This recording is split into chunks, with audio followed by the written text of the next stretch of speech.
ചുടലക്കളം കളിച്ചത് സാമൂഹ്യ സ്കൂളിലെ ഗ്രൗണ്ടിലാണ്.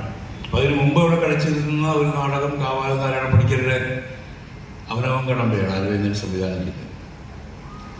അത് പിന്നെ അങ്ങനെ ആർക്ക് ഉപദ്രവമില്ലാത്തൊരു സിനിമ നാടകമായതുകൊണ്ട് പോലീസുകാരൊന്നും ഇല്ലായിരുന്നു.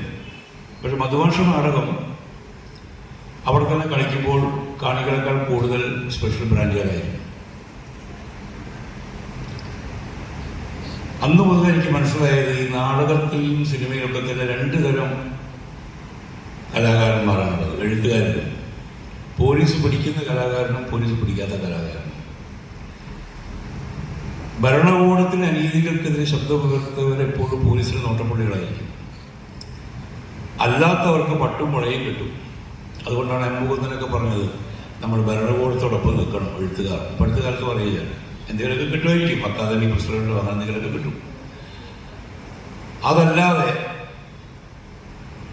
ഒരവസരത്തിന് വേണ്ടിയോ അല്ലെങ്കിൽ അധികാരത്തിന് വേണ്ടിയോ പദവിക്ക് വേണ്ടിയോ ഒരു കോംപ്രമൈസ് ചെയ്യാത്ത പോലീസ് പിടിക്കുന്ന കലാകാരന്മാരുടെ ഉത്തമ ഉദാഹരണമായിരുന്നു മധുഭാഷ. ആ സ്വഭാവം അദ്ദേഹത്തിന് കൂടുതലൊക്കെ കിട്ടിയിട്ടുണ്ട്. അതാണ് വലിയ പ്രശ്നം. ചുടലക്കളം കഴിഞ്ഞു പിന്നെ അമ്മ നാടകമായി. ഈ ടൗൺ ഹാളിൽ തന്നെ ഒരേ ദിവസം 2 ഷോ കളിച്ച ഒരു നാടകമായിരുന്നു അമ്മ. തുടർന്ന് കേരളത്തിൽ അങ്ങോളം ഇങ്ങോളം 100-ൽ പരം സ്റ്റേജുകളിൽ അമ്മ നാടകം കളിച്ചു. ഒരുപാട് പ്രശ്നങ്ങൾ അതിനോടനുബന്ധിച്ചുണ്ടായി. അതിൻ്റെ രാഷ്ട്രീയം, അത് ഒരു ജനകീയ സാംസ്കാരിക വേദി രൂപീകരിക്കാനിടയായ കാരണങ്ങൾ, ഇതിലൊക്കെ തന്നെ മധുഭാഷയുടെ നേതൃത്വപരമായ അല്ലെങ്കിൽ സംഘടനാ പാഠമാണ്. അതൊന്നു മാത്രമാണ് ജനകീയ സാംസ്കാരിക വേദി പോലും കേരളത്തിൽ ഇത്രയും സജീവമാകാൻ കാരണം അമ്മ നാടകം കളിക്കാൻ വേണ്ടി മാത്രമാണ് അക്കാലത്ത് ആലപ്പുഴയിലായാലും കൊല്ലത്തായാലും വയനാട്ടിലായാലും കണ്ണൂരായാലും സാംസ്കാരിക വേദികൾ രൂപീകൃതമാകുന്നത്. എന്നാൽ അതേ പാർട്ടിയിൽ തന്നെ ഉള്ള ചിലരുടെ ആശയപരം എന്ന് പറഞ്ഞുകൂടാ, വ്യക്തിപരമായ വെറുപ്പും മധുഭാഷ ഏറ്റുവാങ്ങേണ്ടി വന്നിട്ടുണ്ട്. ചില വ്യക്തികളുടെ ഈഗോ, അവരുടെ കഴിവില്ലായ്മ മറച്ചു വെക്കുന്നതിന് വേണ്ടി മധുഭാഷയെ പലപ്പോഴും പ്രതിസ്ഥാനത്ത് നിർത്തിയ കഥകളൊക്കെ എനിക്കറിയാം, ഞങ്ങൾക്കൊക്കെ അറിയാം. പിന്നീടുണ്ടായ മധുഭാഷയുടെ മാറ്റം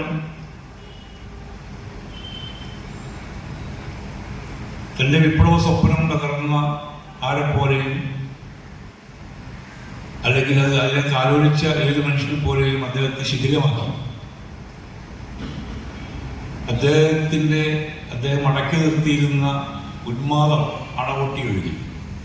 പിന്നെ നമ്മൾ കാണുന്ന മധുഭാഷ ടൗൺ ഹാളിന്റെ പരിസരത്തും എല്ലായിടത്തും അനീതിക്കെതിരെ സമരം ചെയ്യും, അല്ലാതെയും സമരം ചെയ്യും, എന്തിനും ഇടപെടും.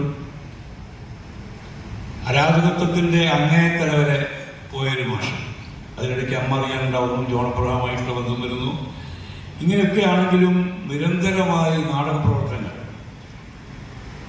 അമ്മ നാടകം കഴിഞ്ഞ് പിന്നെ മധുഭാഷ ചെയ്ത് സ്പാർട്ടക്കസാണ്. അപ്പോഴേക്കും പാർട്ടിക്കാർ പറഞ്ഞു മധുഭാഷ ശരിയല്ല, അവിടെ ഈ സ്പാർട്ടക്കസ് നമുക്ക് വേണ്ട, ഞങ്ങൾക്ക് വേറെ സ്പാർട്ടക്കസ് മതി. അങ്ങനെ 2 സ്പാർട്ടക്കസുകൾ എത്ര ഉണ്ടായാലും നല്ലതാണ്. അത് കഴിഞ്ഞ് ആ സ്പാർട്ടക്കസോടുകൂടി ഞങ്ങളാണ് ശരിയെന്ന് പറഞ്ഞ ആ ഗ്രൂപ്പില്ലാതെ.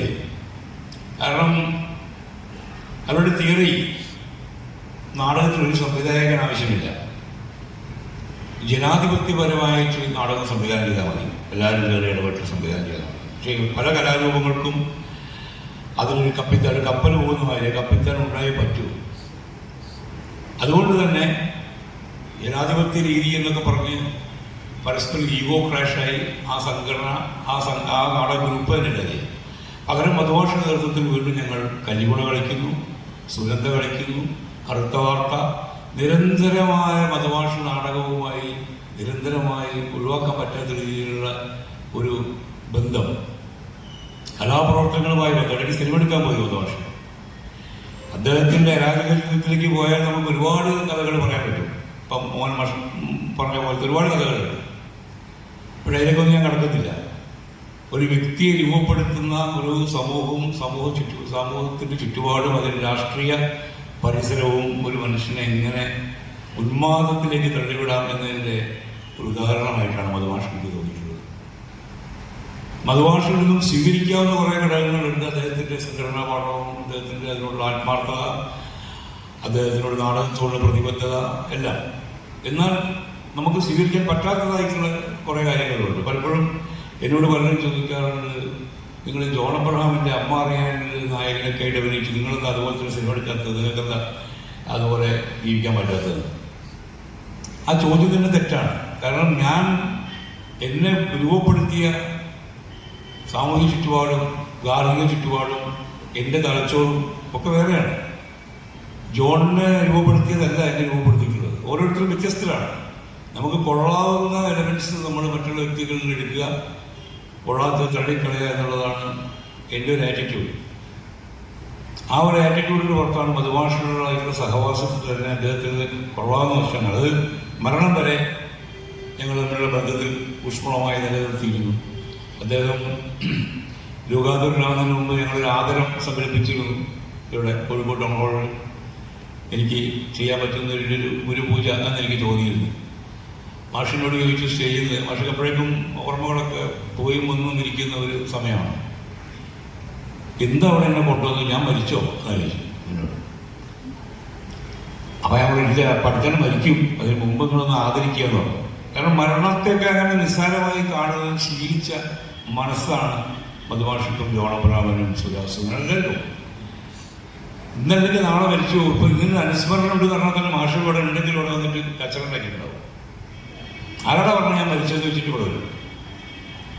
കാരണം ഇതുപോലും ഇത്ര ഫോർമലായി നടത്തുന്നതിന് എനിക്ക് വിയോജിപ്പാണ്. ഞാൻ മോഹനോട് പറയുകയും ചെയ്തു, സത്യത്തിൽ ഇങ്ങനെ വളരെ ഫോർമലായിട്ട് ഒരു സ്വാഗത പ്രസംഗം, ഒരു അധ്യക്ഷ പ്രസംഗം, ഒരു അനുസ്മരണ പ്രസംഗം, അത് കഴിഞ്ഞൊരു നാടകം, ഇതിൻ്റെയൊക്കെ കാലം കഴിഞ്ഞു എന്ന് മോഹനോട് പറഞ്ഞു. എന്നെ ഒഴിവാക്ക്, ഇത് വേണ്ട, പകരം നമുക്ക് ഇവിടെ നാടകീയമായിട്ടൊരു കാര്യം ചെയ്യാമെന്ന് ഞാൻ ഉമേഷിനോട് രാത്രി ഫോണിൽ പറഞ്ഞു. അത് ഞങ്ങൾ ചെയ്യും പിന്നീട്, അത് നിങ്ങൾ പിന്നീട് അറിയും അത് എന്താണെന്നുള്ളത്. അങ്ങനെ ഒരു മനുഷ്യന് നമ്മൾ കൊടുക്കേണ്ട ചില ആദരവുകൾ ആ അർത്ഥത്തിൽ നാടകീയമായി കൊടുക്കുകയാണ് വേണ്ടത്.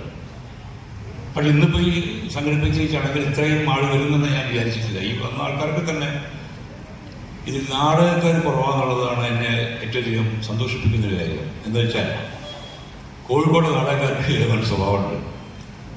മധുമാഷ് നാടകം എന്ന് പറഞ്ഞാൽ ഇവിടുത്തെ ഒരു വിഭാഗം നാടകക്കാർ അങ്ങോട്ട് വരില്ല. അതങ്ങനെയാണ്. മധുമാഷ് ആദരം സംഘടിപ്പിക്കുന്ന സമയത്ത് ഇവിടെ ഒരു പ്രശസ്ത സംവിധായകൻ ഇരുന്നിരുന്നു. ആളെ പേര് ഞാൻ പറയുന്നില്ല. അപ്പം ഞാൻ പറഞ്ഞ 2 വാക്ക് സംസാരിക്കാൻ കേട്ടോ ആ പറയുന്നു. പിന്നെ ഞാൻ നോക്കുമ്പോൾ ആളെ കാണാനില്ല. കോഴിക്കോട് നമ്മളൊക്കെ ആയിരിക്കും കോഴിക്കോട് നാടകക്കാർ ഭയങ്കര ഒറ്റക്കെട്ടാണ്, ഭയങ്കര സ്നേഹമാണ്. അങ്ങനെയൊന്നുമില്ല. ഇവിടെയൊക്കെ വ്യക്തമായിട്ട് കമ്പാർട്ട്മെൻ്റലൈസ് ചെയ്തിട്ടുള്ള സ്നേഹങ്ങളുള്ളൂ. ഓരോ ഗ്രൂപ്പും അങ്ങനെയാണ് ഇവിടെ വ്യക്തമായ കാഴ്ചപ്പാട്. എന്നിട്ട് പോലും ഒരു ഗ്രൂപ്പിൽ പെടാത്ത മധുമാഷായതുകൊണ്ടാണ് ഇത്രയും ആൾക്കാർ വിളിക്കുന്നത്.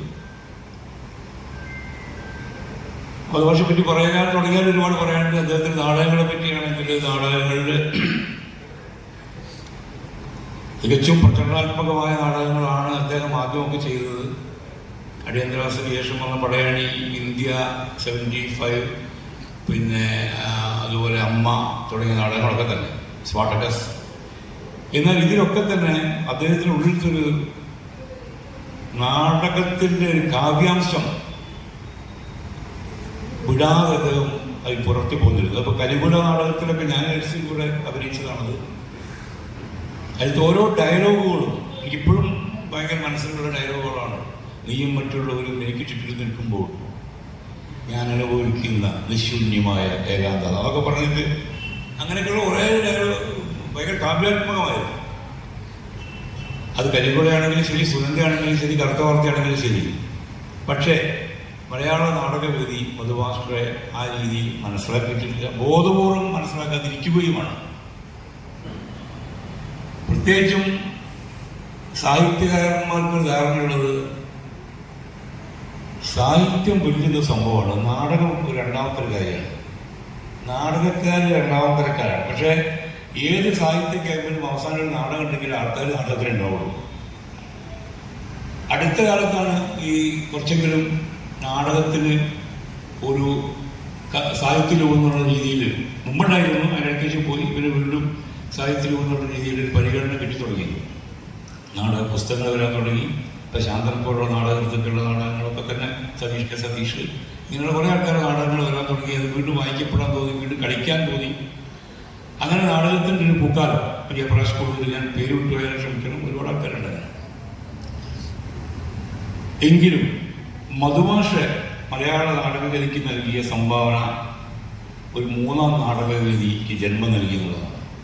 ഒരു ഭാഗത്ത് കാവാലത്തിൻ്റെ നാടകങ്ങൾ, അതായത് ഇന്നും ആൾക്കാരെ, ഞാൻ പറയുന്നത് പ്രേക്ഷകരെ നാടകത്തിൽ നിന്നും അകറ്റാൻ മാത്രമേ അതിന് കഴിഞ്ഞിട്ടുള്ളൂ. സാധാരണക്കാർ സംസാരിക്കുന്ന ഭാഷയോ സാധാരണക്കാരുടെ പ്രശ്നങ്ങളോ മനുഷ്യരുടെ പ്രശ്നങ്ങളോ അല്ല അതിൽ ഒരു കെട്ടുകാഴ്ച മാത്രമേ ഉണ്ടായിട്ടുള്ളൂ.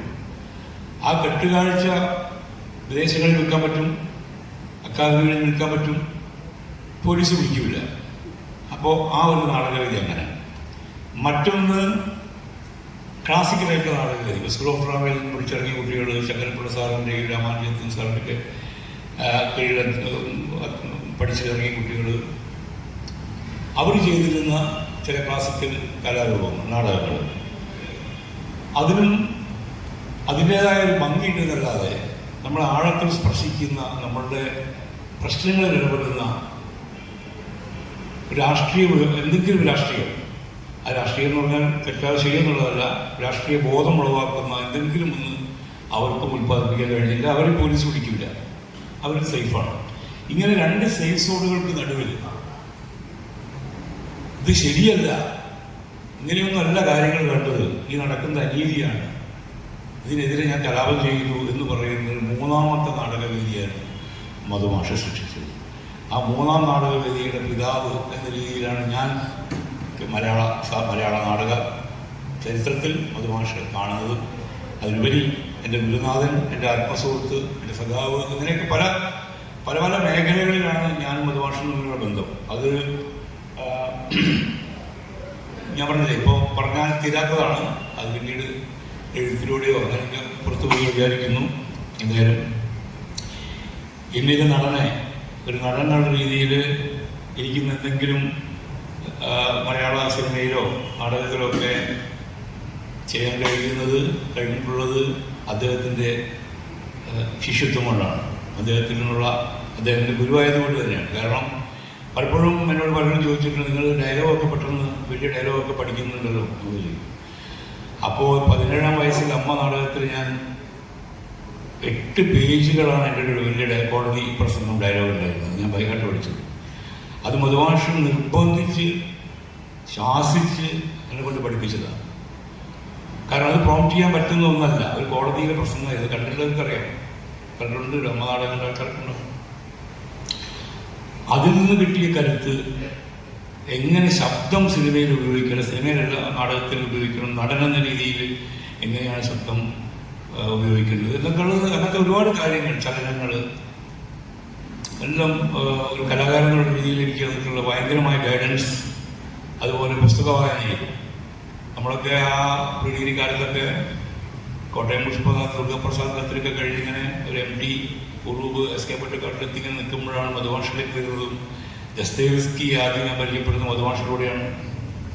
ടർജനീവ്, ഷൊളോക്കോ, മാക്സിം ഗോർക്കി, ഇങ്ങനെ ക്ലാസിക്കുകളിലേക്കൊക്കെ ഞങ്ങളെ കൈപിടിച്ച്, എന്നെയും എൻ്റെ സഹപാഠികളെയും കൈപിടിച്ച് നടത്തിയ ഒരു ഗുരുനാഥനാണ്. അങ്ങനെ പറഞ്ഞാൽ തീരാത്ത കഥകളടങ്ങിയ ഒരു വെളിച്ചപ്പാടായിരുന്നു എൻ്റെ ജീവിതത്തിൽ മധുമാഷ് എന്ന് പറഞ്ഞാൽ തെറ്റില്ല.